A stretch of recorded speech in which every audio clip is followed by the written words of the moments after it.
सोडवतील, नाही सोडवले तर पराभूत करू त्यांना.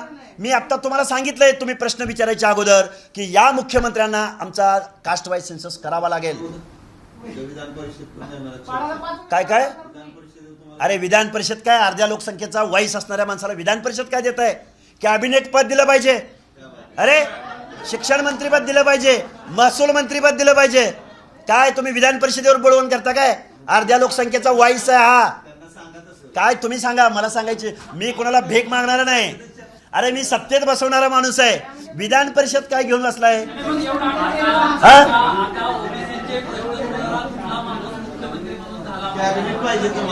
हे बघा, महाराष्ट्रात सत्ता बदलण्याचं काम आम्ही केलेलं आहे. कॅबिनेट सोडा हो, तुम्ही काय छोटे, आम्ही मुख्यमंत्र्यांची भाषा बोलतोय, तुम्ही काय विधान परिषद घेऊन बसलाय? कोणी होऊ मुख्यमंत्री? हा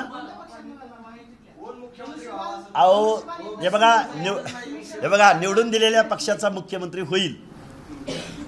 तुम्हाला विधान परिषदेवर जायचं म्हटलं तर कुठल्या पक्षातून जाणार? महायुतीमध्ये अजित पवारांशी तुमचं पटत नाही, तुम्ही शरद पवारांना अहो ते वेळ हे बघा, जर तर ऐका लक्ष्मण हाके, हे बघा त्यावेळी मी प्रेस घेईन मी कुठल्या पक्षातून जाणार आहे. हे बघा, जर तरला लक्ष्मण हाके महत्व देत नाही. महायुतीमध्ये एकनाथ शिंदेवर तुम्ही आरोप केले, एकनाथ शिंदे महायुतीमध्ये मुख्यमंत्री होते, आता ते महायुतीमध्ये आहेत, नाहीला फक्त भाजप, म्हणजे तुम्ही भाजपमधून विधान परिषदेवर. अरे काय वाईट काय आहे?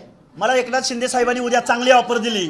एकनाथ शिंदे साहेबांनी, हो प्रश्नच नाही, एकनाथ शिंदे साहेबांनी 10% आरक्षणाची भूमिका घेतलेली आहे. पण ती जरांगेंना कळली नाही. त्यांचं आपलं तुंतुन चाललं होतं, पवार साहेब, रोहित साहेब, टोपे साहेब.